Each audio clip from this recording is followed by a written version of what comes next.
Good morning, everyone, and welcome to the WellMed Charitable Foundation Caregiver Teleconnection Series. Today we have our dear Lucy, lucky us, because she's really good. And she is going to be talking about why does dementia cause hallucinations, delusions, and paranoia?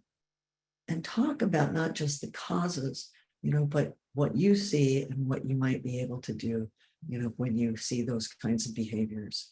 And let me tell you a little bit about Lucy. Lucy has a master's degree in social work from McGill University. She's presently working as a consultant for a health network in Montreal, Canada. She's been involved in various research projects and has published numerous articles related to caregiving issues. She's lectured at several universities and colleges on innovative approaches to caregiving, and she presents annually at international and national conferences. Lucy is a consultant for private industry in the United States, including her work with the WellMed Charitable Foundation and their clinics in Texas. And on a personal note, Lucy would like you to know that she was a caregiver for her own mom for about 10 years. And with that, dear Lucy, take it away. Thank you so much, Evelyn, and thank you, Minerva. Good morning, everyone, and welcome. As Evelyn said, during our session this morning, you will have an opportunity to ask questions, maybe make comments. But after this session, we will close the recording and I will stay an extra half hour for those of you who want to ask maybe some more personal questions, and you can remain anonymous. Okay, so let's start. Hallucination and delusions and paranoia are common in older people with Alzheimer's disease and other types of dementia. While they're alike in some ways, they're not the same thing. Many people are not aware or understand the difference between these episodes. These behaviors can cause a lot of stress on caregivers and the person that you're caring for. It is very important not to label people. Therefore, it's important to recognize the signs of someone having a delusion, being paranoid, or having hallucination. They kind of all seem to sound the same, but they present themselves very differently. So knowing the reasons why this is happening and the tips on how caregivers can manage the behavior and respond appropriately. However, please keep in mind that if you are concerned about any unusual behavior from the person you're caring for, something new, and it could be nothing to do with paranoia, it could be different difficult behaviors, please get in touch with the doctor as soon as possible. I'm going to talk a little bit more about that, but that is something that it's important to keep in mind. Now, I'm going to tell you what these hallucinations are, but I wanted to share a few emails that I received from caregivers that's going to kind of give you a better understanding of what they look like. So the first one is, Dear Lucy, in the last few weeks, my mother, who lives with me and my husband, has started behaving very strangely. Mom has dementia, but recently she started talking to someone who's not there. It appears that she's actually having a conversation with this invisible person. She looks very happy, smiling, and having a good time. I asked her who she's talking to, and she said the neighbor down the street. I was shocked because Mom is forgetful but never did this before. I told her that no one was in the house, and she got very upset with me and told me that I know nothing. Did I say the wrong thing? What should I do? And she signed it, Rebecca. There's another one. My husband has been diagnosed with dementia 4 years ago. I'm his main caregiver and truly love this man very much. It is becoming very difficult for me in the past few months. Michael has started to accuse me of taking money from his wallet. He's not carried any money in his wallet for many years. I tried to explain to him that I never took any money and asked him to stop accusing me. He turns his head away and stops talking to me. This has been going on almost daily, and I'm very frustrated and don't know what to do. It is becoming very difficult, and I feel so lost and not knowing where is this coming from. Yesterday, he accused me of having an affair. Thank you for listening. And she signed it, Mabel. And the last one is, Dear Lucy, my parents are both in their late 80s. Dad is caring for mom who has Alzheimer's for the past few years. On my last visit with mom was very agitated and was not herself. She was pacing up and down the living room and refused to sit down on the couch. I asked her what was the problem, and she said that the cat was sitting on the couch. My parents do not have a cat, and there certainly was no cat sitting on the couch. I tried to tell her there was no cat, but that made her even more agitated and upset. It took a long time for her to finally go and lie down in her bedroom. My question is, what is happening to her and what should we do? And she signed it, Isabel. So I want to thank the three of you for your questions. You know, I will try to answer your concerns in my general session this morning. It is very frightening to experience such behavior from your loved one, especially if it's something new. It can be confusing, overwhelming, and it sort of seems that you have no control on how to handle it. But what I want to tell you that you're not alone. There are many caregivers who are going through the same difficulties, and I hope that this session will clarify some of your concerns, as well as give you some tips on how to deal with this kind of a situation. Next slide, please. So let's just review what is dementia, because I think it's important to remind ourselves. So before we have a better understanding of what is hallucination, paranoia, delusion, we need to know how dementia affects the brain, okay? So there's loss of cognitive functioning, thinking, remembering, and reasoning, to such an extent that it really interferes with a person's daily life and activities. Some people with dementia cannot control their emotions. Their personalities may change. They can become more aggressive. So these are kind of the things. They could become passive, as I said, verbally, physically, and even sexually aggressive. So we know that if someone is suffering from dementia, their brain has been damaged. And so our expectations of their behavior should not surprise us, especially knowing that dementia is chronic and progressive. Things can change daily, and we need to be prepared for those changes and how to respond. Now, a person with dementia may be unable to put bits of information and memory together correctly, which can lead them to draw false conclusions and believe something that isn't true, okay? But they believe it. It is more likely that a person will have delusions over time as their dementia gets worse. Delusions are more common in dementia with Lewy bodies and can affect people with Alzheimer's disease, vascular dementia. So these are all the things that we kind of want to keep in mind. As Evelyn said, let's look at what are some of the possible causes besides the dementia. So we said that the dementia reduces the brain's ability to interpret, understand information. This is understandable considering that they have no memory or recent events for some, okay? Believe things disappear. They really believe that. They forget explanations. You're trying to explain it to them, but they forget it. Not understanding conversation, factors which may cause behavior to change. They really don't understand what you're trying to say to them. Now, sensory issues are very important, such as poor eyesight or poor hearing. Things like that have to be taken into consideration. Confusion created by forgetting to use their hearing aid or their glasses. I will talk more about that. Side effects of medications, okay? Psychiatric illness, if someone has suffered in the past, could manifest itself. Unfamiliar environments, low lighting that reduces vision, background noise. So, as I said, I will be going into more details later on each of these potential causes. So if we can go to the next slide, please. So as I said, people with dementia experience, not everyone, hallucination, delusion, or paranoia. So understanding the difference between these can be helpful to you as well as the person you're caring for, and deciding why this happens and how to manage it is really crucial. Next slide, please. So let's talk about hallucination. Hallucination is a false sensory perception of objects or events.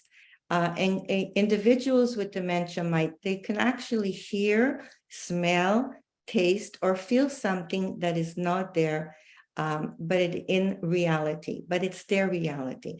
For example, could include insects crawling on them, or hearing people talk and thus responding to those voices. Tasting things that aren't there, for example, a metallic taste in their mouths, smelling things that aren't there, for example, they could feel that they're smelling smoke or they're smelling perfume. So as I said, these are all very, very real to them. Next slide, please. So what are delusions and paranoia? They kind of go together. Delusion is a false idea or belief, okay? This can sometimes come from misinterpreting a situation. Example could include a person with dementia thinking a family member is stealing from them or that the police is following them.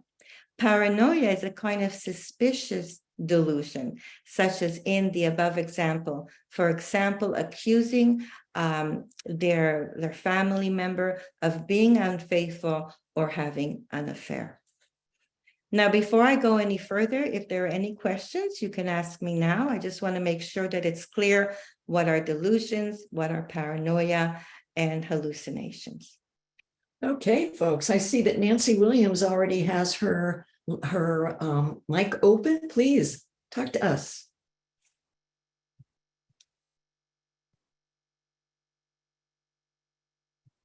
We'll come back to you, Nancy. Anybody else want to talk to us? We would love to hear from you. If you're on Zoom, you can unmute, put your hand up, go on chat.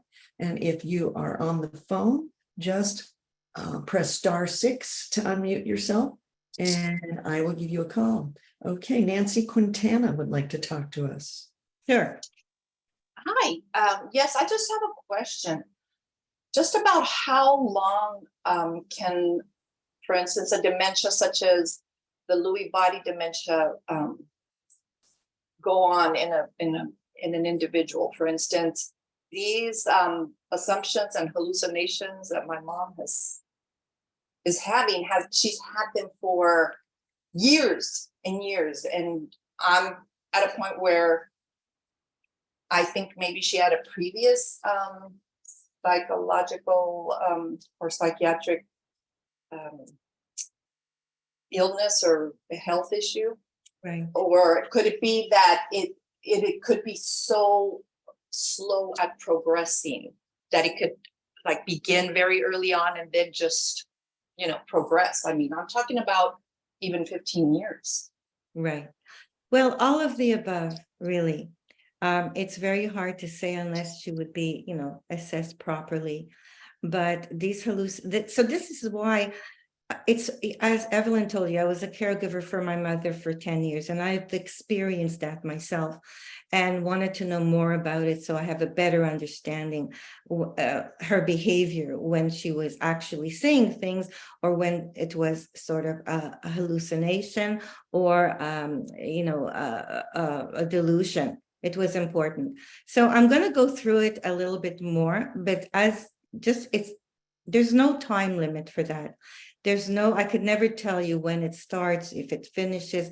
It's just a continuation of that. So maybe as we go along, it'll be a little bit clearer. What I'm trying to say is I had to learn how to deal with it. I had to learn how to deal with it. And that's what I'm going to share with you today. How do we go about when they are experiences? What should we do as caregivers and what shouldn't we do?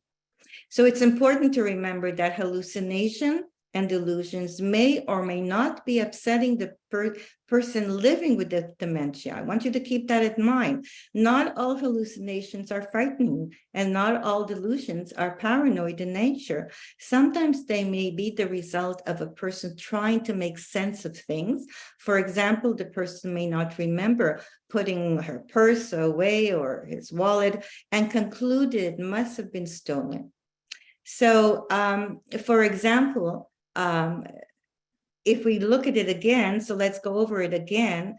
Paranoia delusion is when a person cannot tell what is real from what is imagined. Hallucination is when someone sees, hear, it's their sensory. So I know that the first thing that if this is something new that's happening with the person you are caring for, then please call the doctor. Okay, that is important.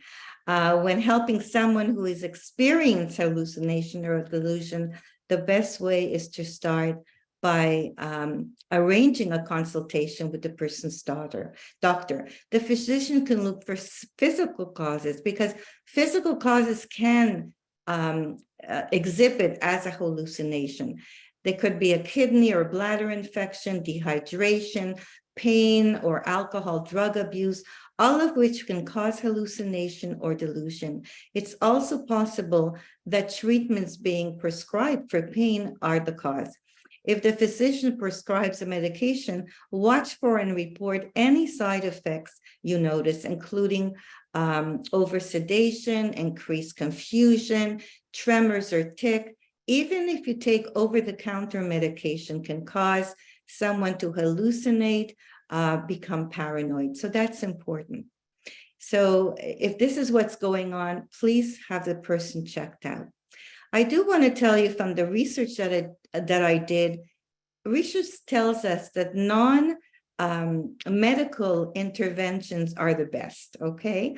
Sometimes we need to use medication, but we really should be trying things that I'm going to talk about today. Interventions that are not medical in nature are often the best way to help someone experiencing hallucination or delusions. All right, so we're going to start with that. Was there a question? Yes, Lucy, how early do you see paranoia with someone who has vascular dementia? My mother had a brain bleed a year ago. She is accusing my father of having an affair now. She is very angry and mean to him, making it so difficult for him to care for her. Yeah, that's a really, really big problem.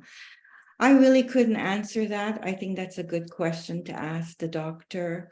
I don't think, from the research that I did, I don't think there's any one given time of how long. It could be triggered by anything. It could be even triggered by a memory that was in the past.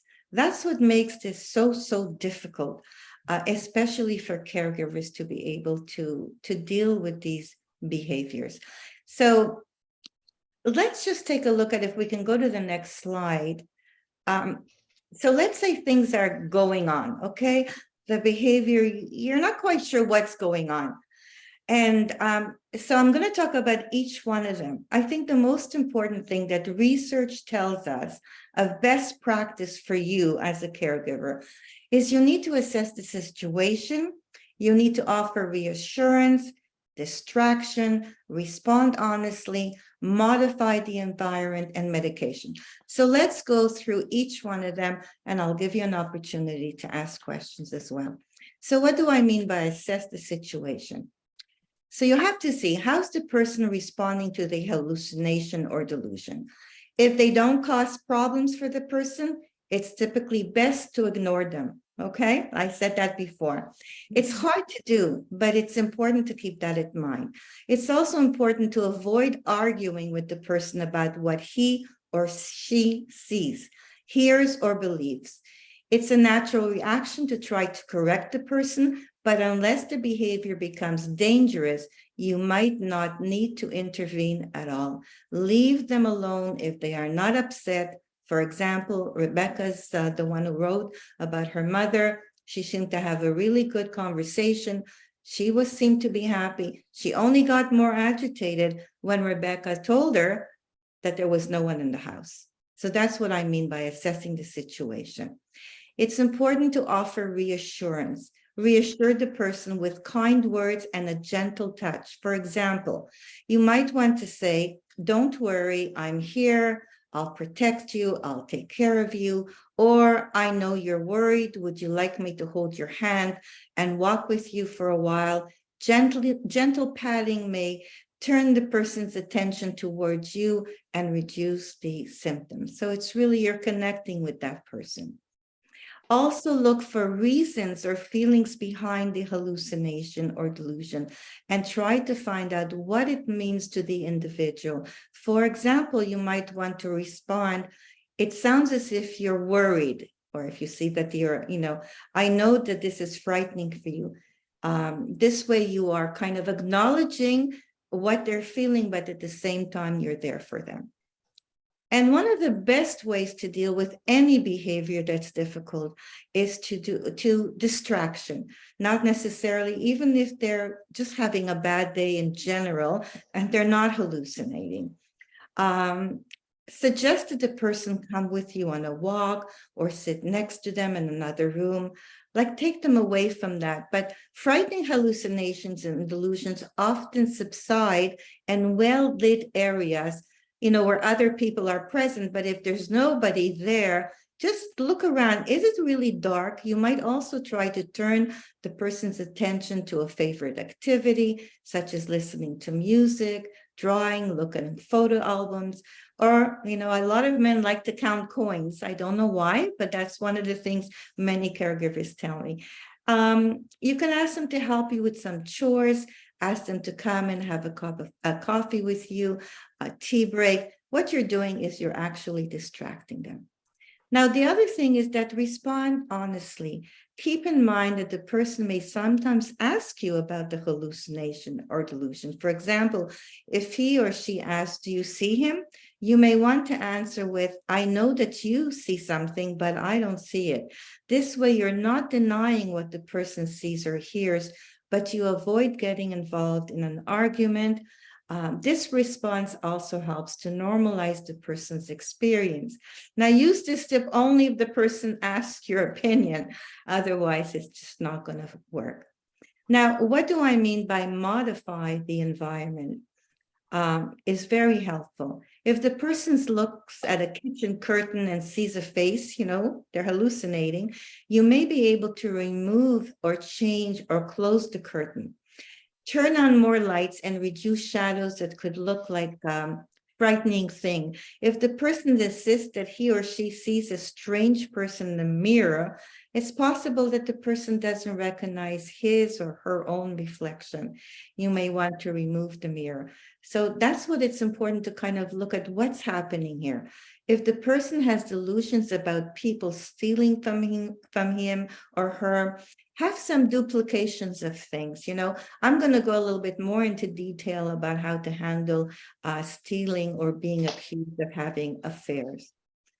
I want to talk about medications a little bit, even though I said that research tells us that non-medication intervention is much better to try that out. While non-drug interventions are often effective, medication can be helpful. In some cases, when the person is persistently upset by the symptoms and non-drug approaches have already been tried, but it's not working. You may also want to ask the doctor to evaluate the person's medications, even if they were on it for a long time, really to determine if medication needs to be added or adjusted to reduce the hallucination or delusion. If the person has a history of serious mental illness, such as schizophrenia, the hallucination or delusions may be related to that illness. So it's important that you, if they do have any mental illness in the past, to kind of check it out. It's important to work closely with the person's doctor to help determine an appropriate course of action. So if you wanted to, if you'd like to ask another question or make a comment, by all means, I think there is something there on the chat. Yes, but I believe Nancy Williams opened up her line again. And Nancy, are you ready to talk to us? I didn't mean to open up my light again. I think it's my mouth. No, you've already answered my question. Okay, thank you. Thank you very much. I don't know what I'm doing. I'm sorry. All right. And then Brenda would like to know, is there a vitamin supplement that can help? That's an excellent question. This whole thing of more of a holistic approach is so prominent now in everything that we do. And I believe in alternatives.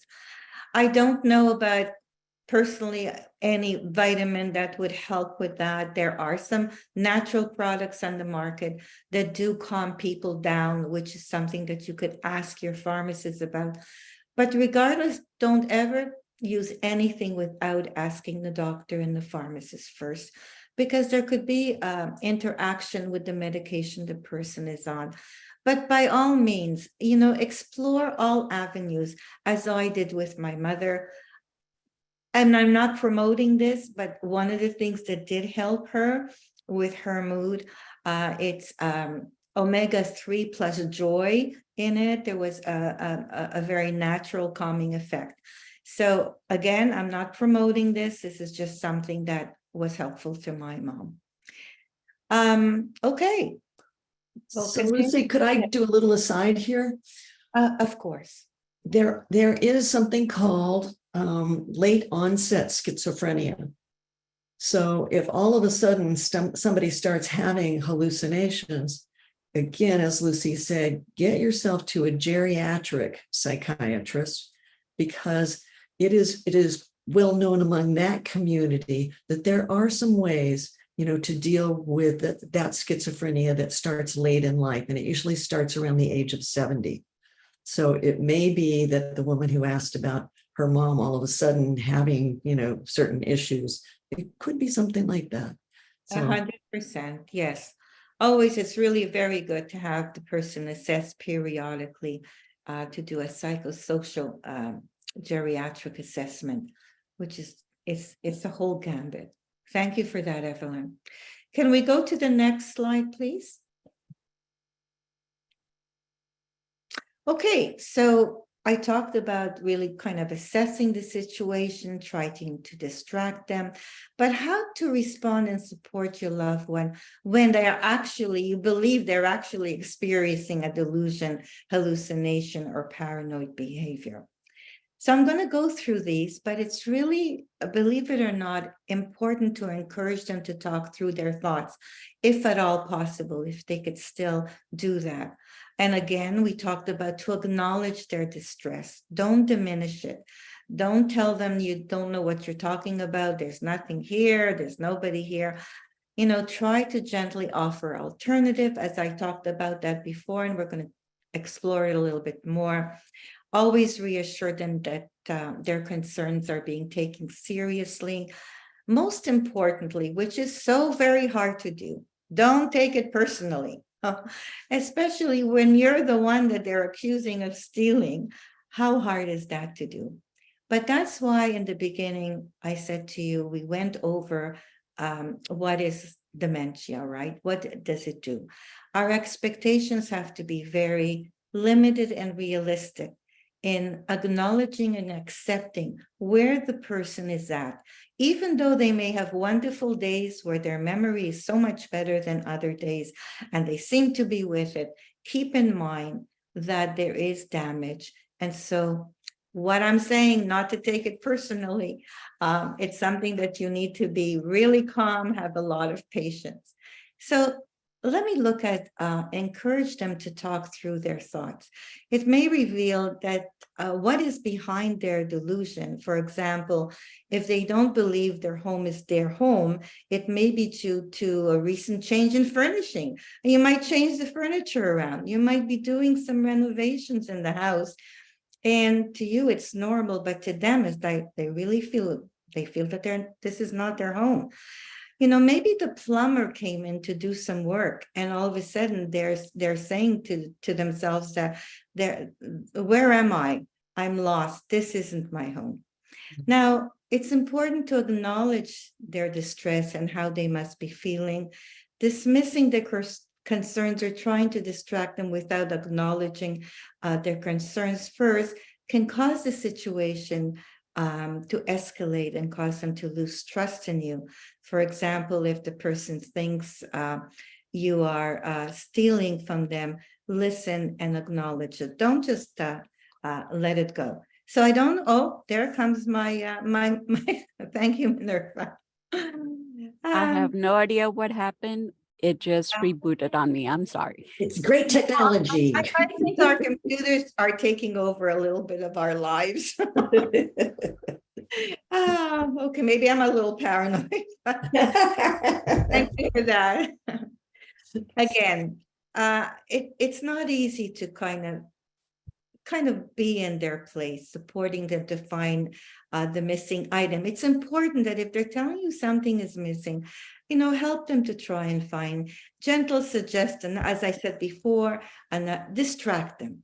Try to gentle offer an alternative explanation for what they may have happened and present this as another possibility alongside their delusion rather than an opposing view. Okay, you could say, yeah, okay, you're right.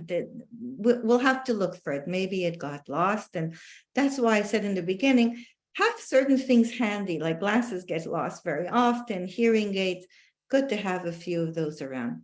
Reassure them that their concerns are being taken seriously.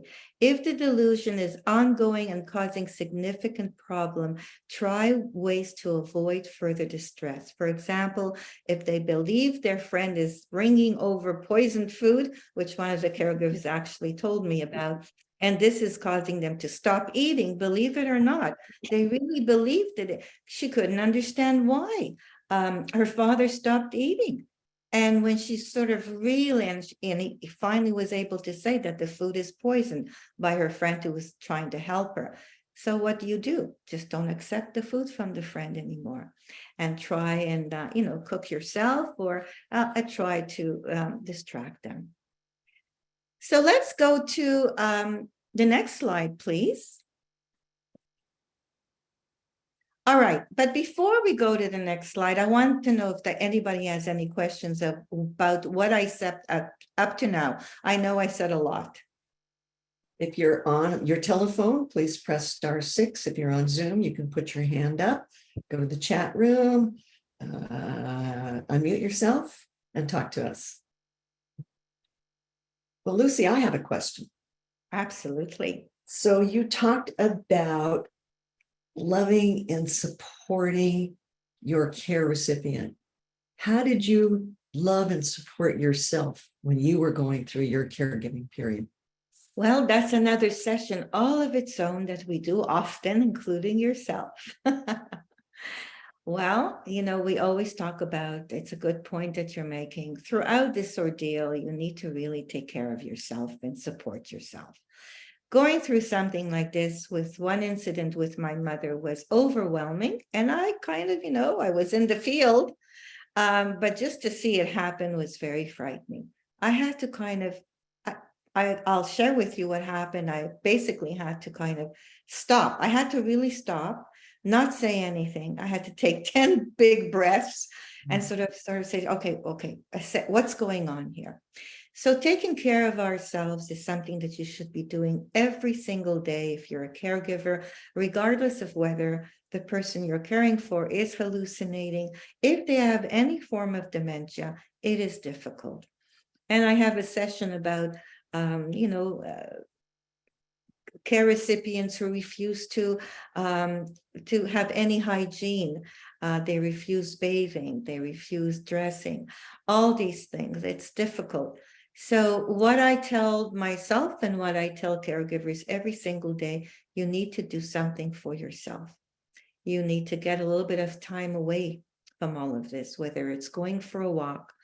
One of my favorite things that Evelyn still laughs about during the pandemic, I used to dance around my living room with the music on, and I still do. A little, so take care of yourself. Don't blame yourself. All these things that I'm telling you may not necessarily work right away, but these are tips that do work, and you may need to practice it a little bit more.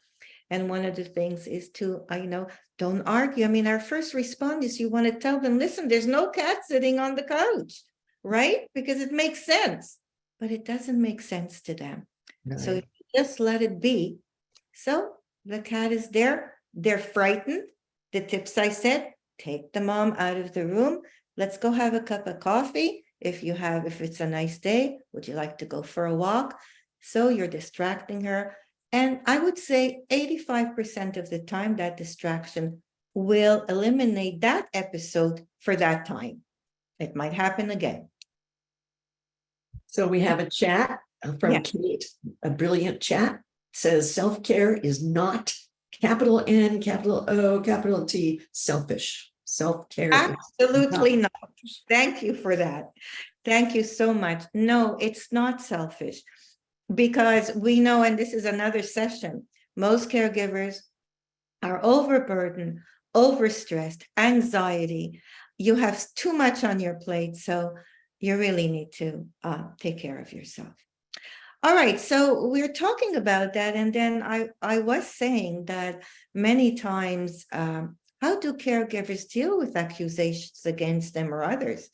It's a big one. If you remember, one of the letters was that her husband was accusing her of stealing money, and worst case scenario, this happens a lot, that she was cheating. Before I go anywhere else, there was another little chat from Andre.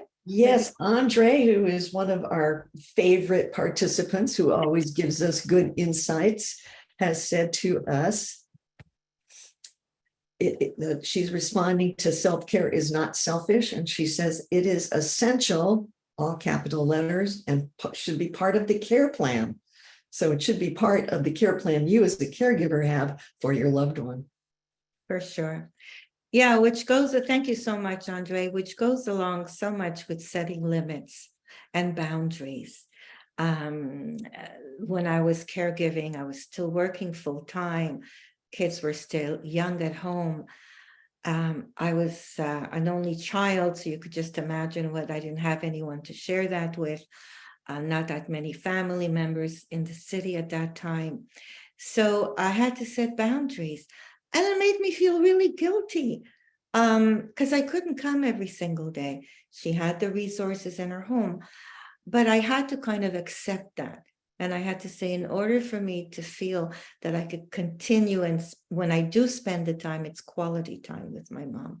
So I had to give myself permission. So for all of you out there, give yourself permission to set limits. I see that something's there from Cindy.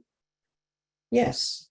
Let me see. It says, when my husband wakes up in a delusion, I have found that I have to let him investigate his situation, because if I intervene with calming words, he gets more agitated.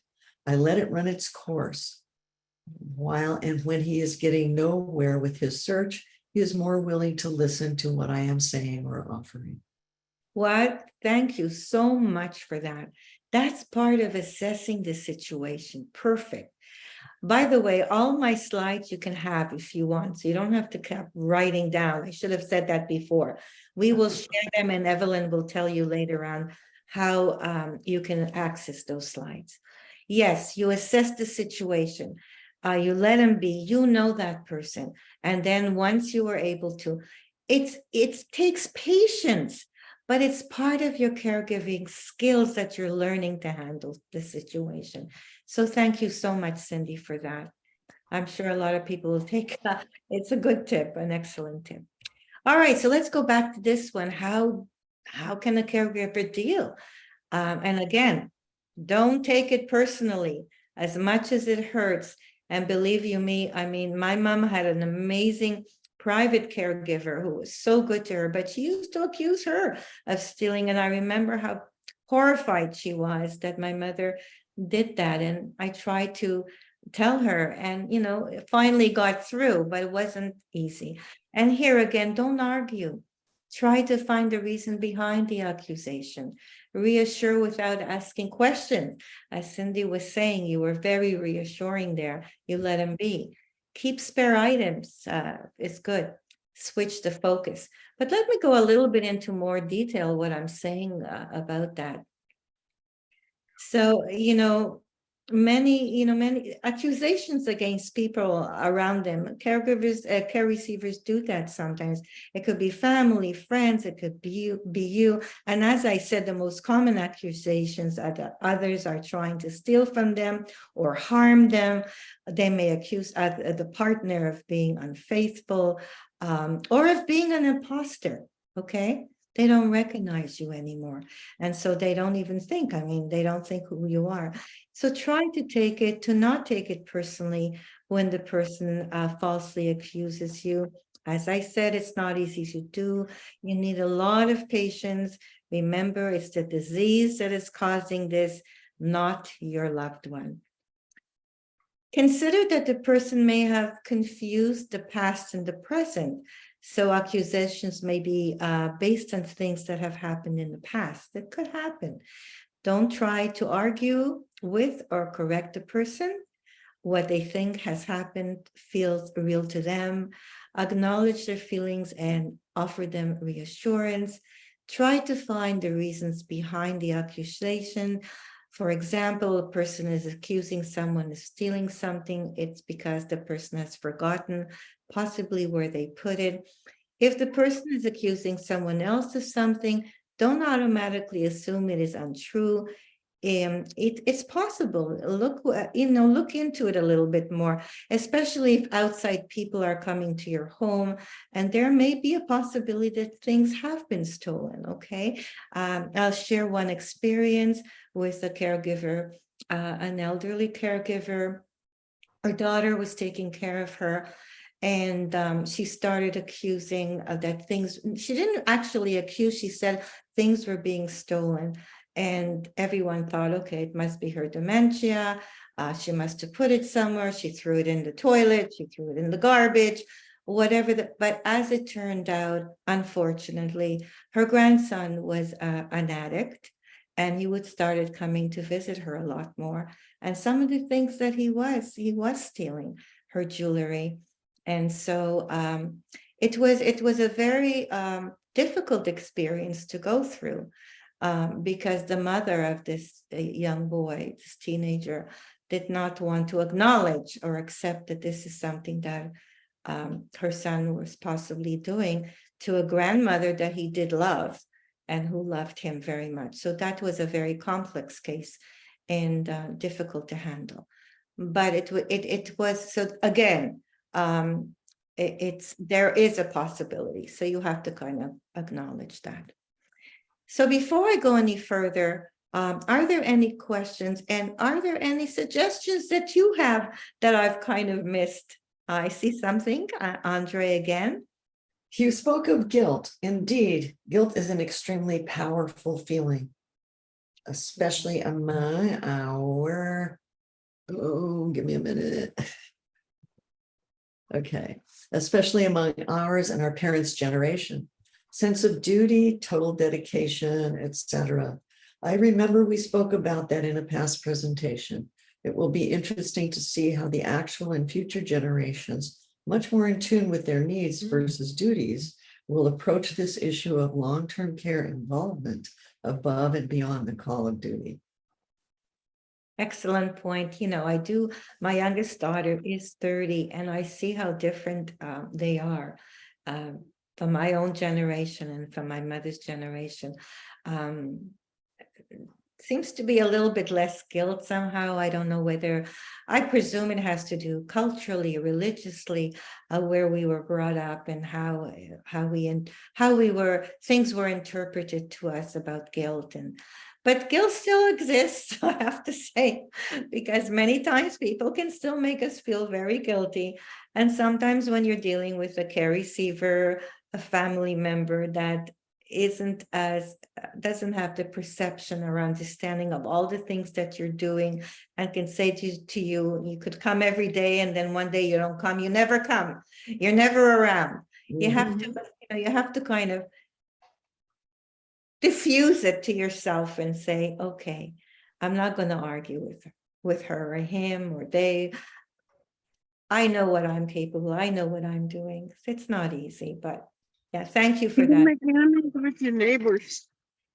I'm sorry. You can make enemies with your neighbors. I'm not quite so sure what you're trying. Yeah, tell us a little bit more about that. Yeah. Oh, you gotta speak. You can't shut up. Just a minute. Take your time. Take your time. Yeah.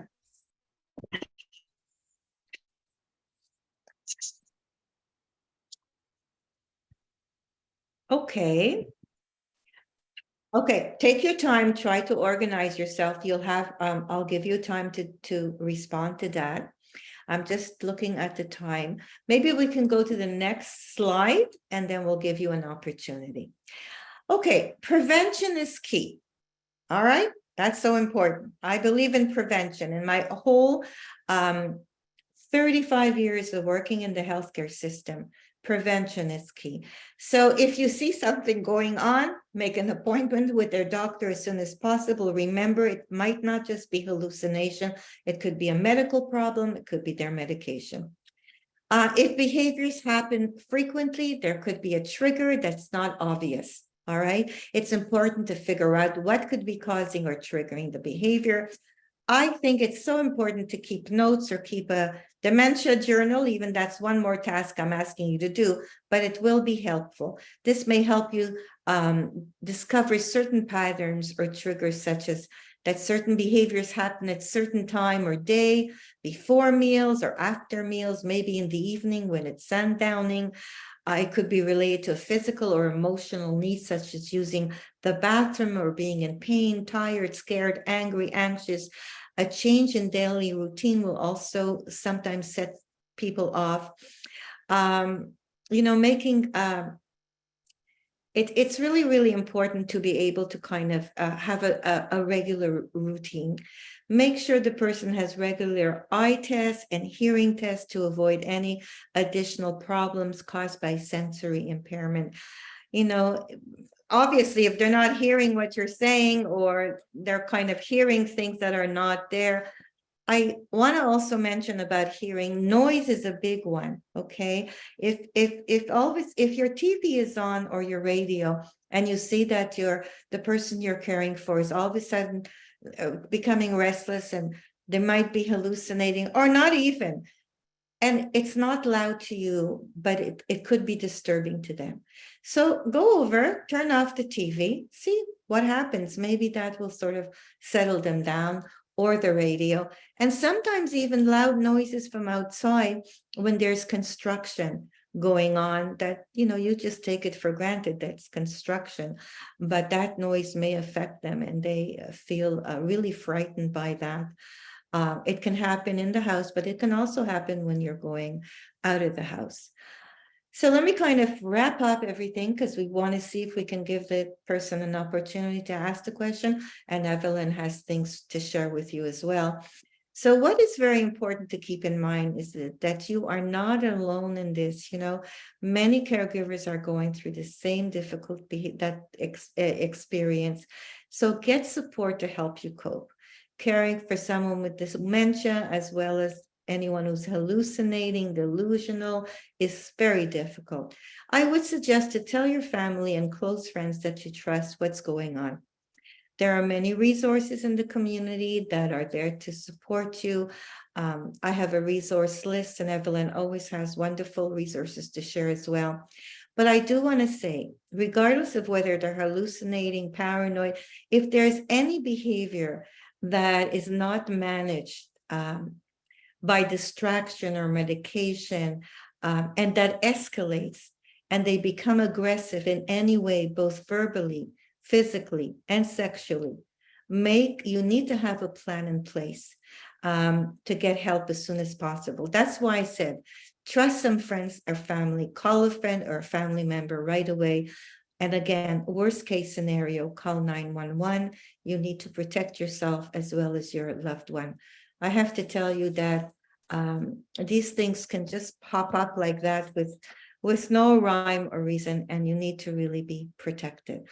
All right, so I'm just looking at the time, and do we have time? There was something on the chat, right? Let's go back to Brenda. Brenda, are you ready to talk to us? Okay, maybe Brenda, Okay. you would like to stay on, because after the session is over, as I said, I will remain on the line for an additional half hour for any personal questions, and we will close the recording. Could you just go quickly to the next slide?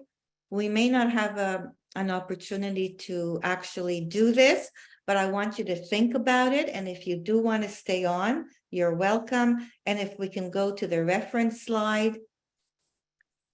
So a lot of all this, what I was talking about, is there and more, and I'm passing it on to you, Evelyn.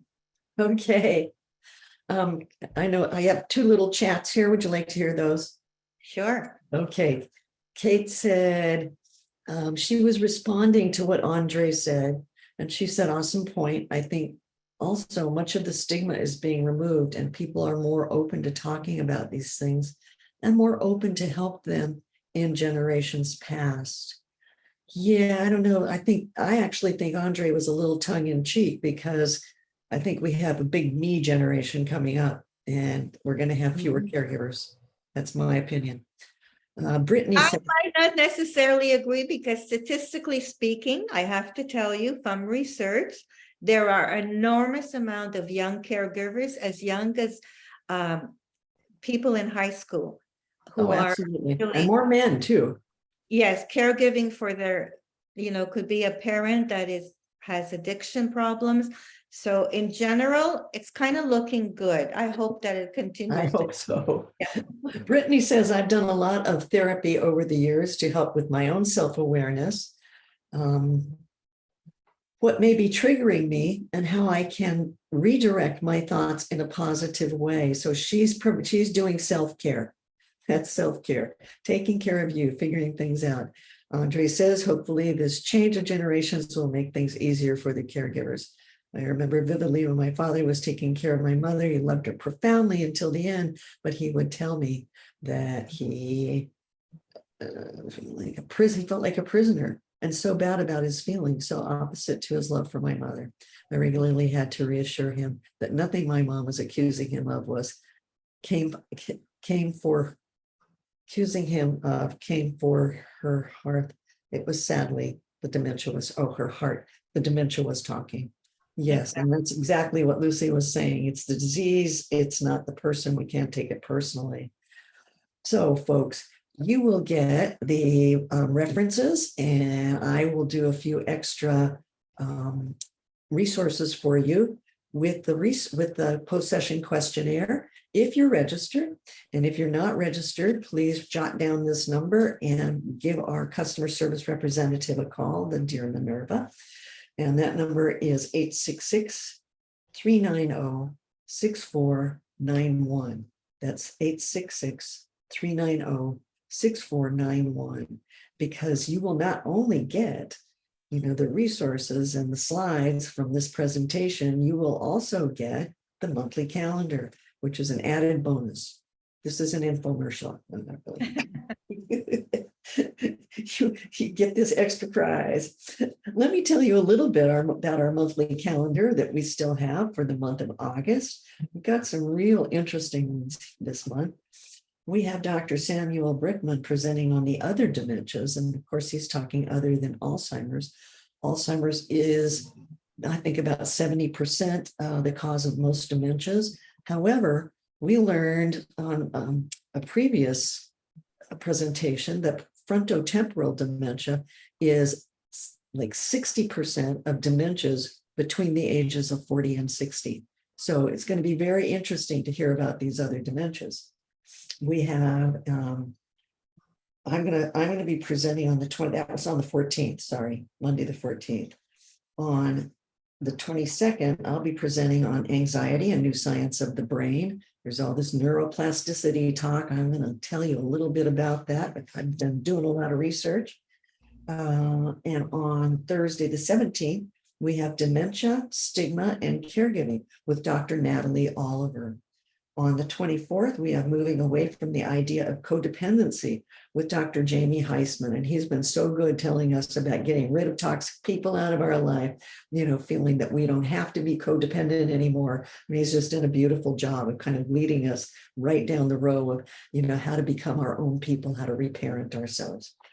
On Tuesday, August 29th, what to know about the new treatment for Alzheimer's disease with Dr. Elliot Montgomery Sklar, our dear Elliot. We have dear Lucy and dear Elliot. Well, this one is going to be, I'm going to join that one as well. I really want to. Okay, I'm sorry. I'm going to put that in here. Well, thank you so much, Lucy. And I want to thank the caregivers for what you do every day. For those of you who participated, thank you, because it always enriches our podcast. please go on www.caregiverteleconnection.org for any kind of information you might need. We probably have a podcast there that can help in some way, for your needs. And I'd also like to thank the WellMed Charitable Foundation for all the support they give caregivers in their clinics, in their SOS centers, in the WellMed Charitable Foundation's gifts to senior centers to provide care for caregivers. They are doing such an excellent job in addition to the Caregiver Teleconnection and putting those podcasts online for you. So thank you all so much. I'm going to stop the recording and Lucy will be here to take any questions or your comments. Thank you, everyone. Thanks, Evelyn. Have a great day. You too. Bye-bye. Bye-bye. Okay, so let's take a